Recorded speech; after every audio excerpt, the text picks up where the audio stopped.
Enzo Recto, kalaban ang katiwalian at kasinungalingan, kakampi sa katotohanan at kabutihan. Ang bias nitong si Robin Padilla sa sinagawa niyang pagdinig sa kaso hinggil sa sexual harassment ng anak ni Nino Mola.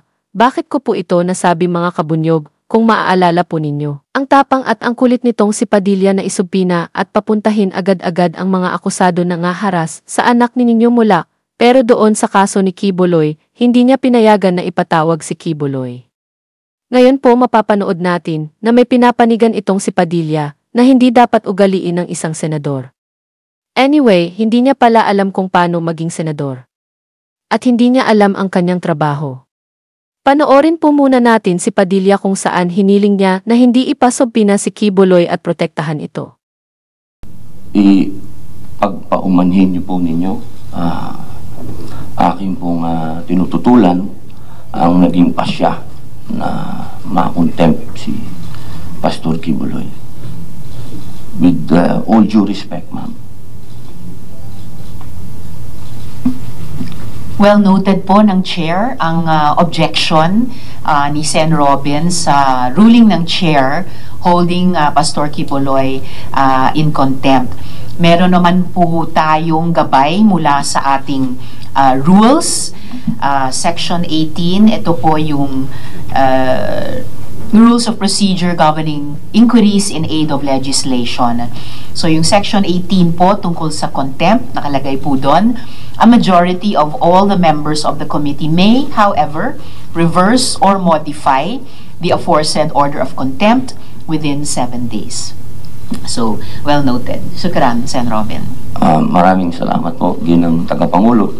At gusto ko lamang pong malaman ng mga panauhin natin at ng mga sumusubaybay po sa mga ganap na ito.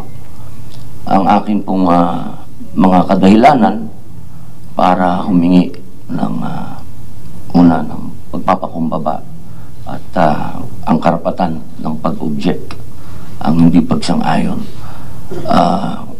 Napag-usapan po namin ito ng mahal na senadora na aking pong ginagalang, sinasagaduhan at palagi ang nagpupugay sa kanyang mga ipinaglalaban.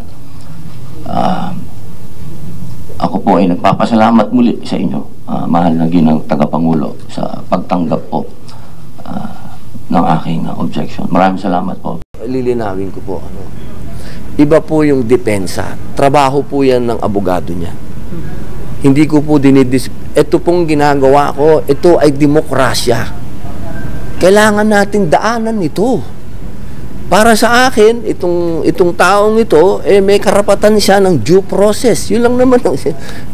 Kailangan siyang dumaan. Kung ano yung dinadaanan ng lahat, kailangan niyang daanan din.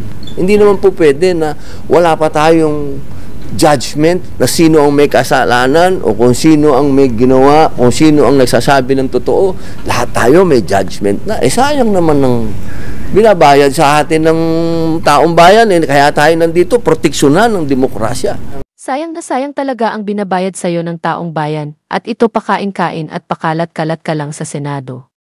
Narinig ko naman sa ibang senador, narinig ko si Senator Binay, narinig ko si Senator JB, narinig ko si Senator Lapid, sinasabi nila virtual, sabihin, online, ganun. Siguro, para sa akin, baka pwedeng i-offer yun, silang dalawa na mag-usap kasi hindi ko naman nakakausap si Pastor. Hindi ako abogado ni Pastor. Ako isang senador na pinaiiral ko kung anong nasa procedure ng rules ng Senate. Sir, bakit po nasabi niyo na pag-iinitan? Totoo naman, bihira. Ikaw naman, boss, may hearing sa House, may hearing sa Senate, may hearing sa DOJ, may hearing sa Amerikano. Pagka hindi ka pa naman pinag-iinitan nun, ewan ko na. Yan po mga kabunyog, narinig po ninyo kung papaano niya pagtanggol itong si Kibuloy at iligtas na hindi papuntahin sa Senado. Para sa kasong rape sa mga kababaihan na miyembro ng kanyang kulto. Ngayon pakinggan po natin ang tapang ni Padilla na ipatawag ang mga suspect sa kaso ng panghaharas sa anak ni Nino Mola na dapat ginawa mo din kay Kibuloy noon. Ma'am, ano po ang inyong initial investigation? Meron na po ba kayong initial investigation? Tulad po ng nabanggit ko, dinaan muna namin sa psychological evaluation po yung biktima na si Mr. Sandro Mulak at kinuha na rin with the go signal po Ito nga, ayoko pong hawakan yan. Hindi po ako dadating dyan kasi sa ibang ano na po yan, komite. Doon lang po sa akin na sinabi, witness ni ma'am, nag-story yung dalawa. Hindi ba po sa atin parang confession na yun? Parang sa batas, ha? Ano ba? Di ba pagka ganun, umamin ka, nag-story ka eh. Di ba umamin ka na nun?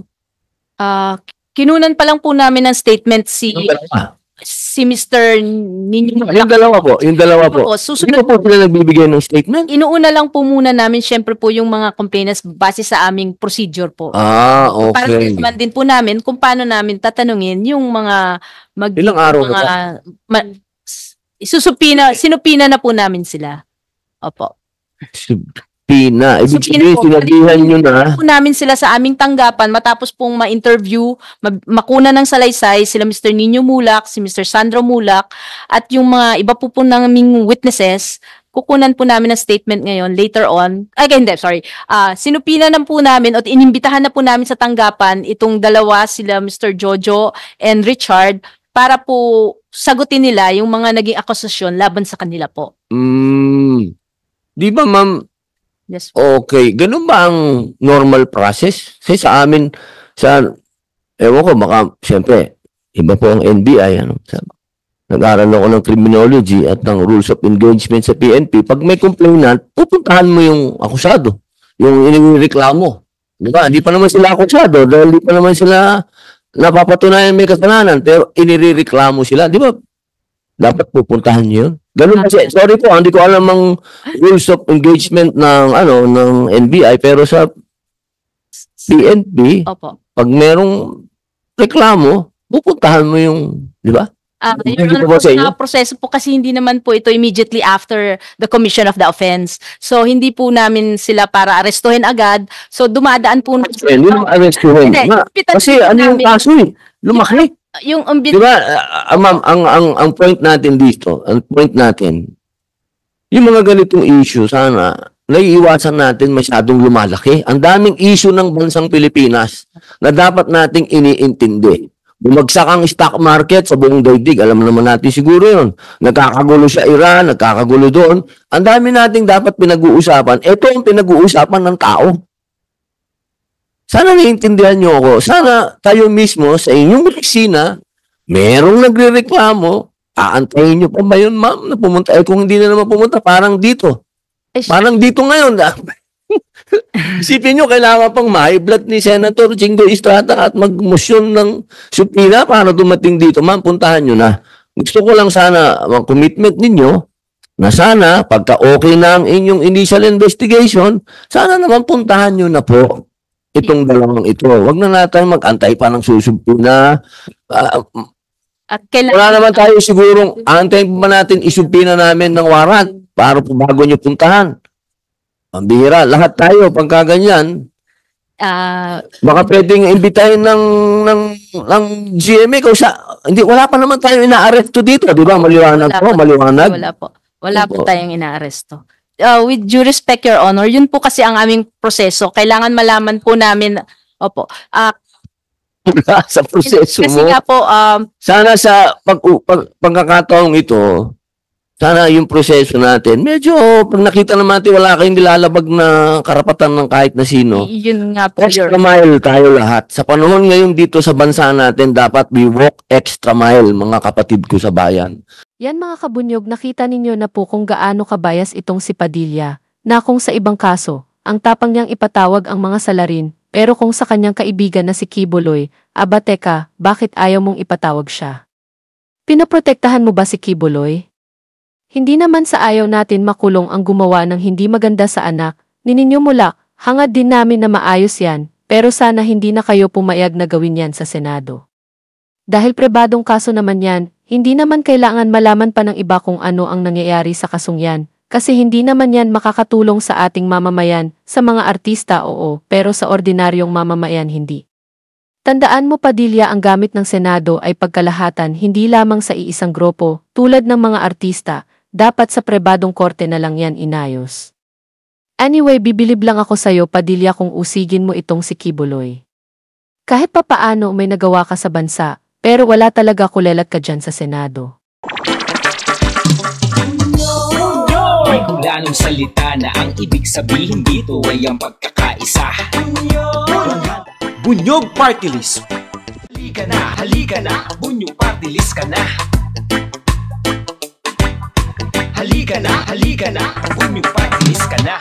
Sa susunod, ang atinang suportahan, Bunyog Party List, nagtataguyod ng katotohanan, lumalaban para sa bayan.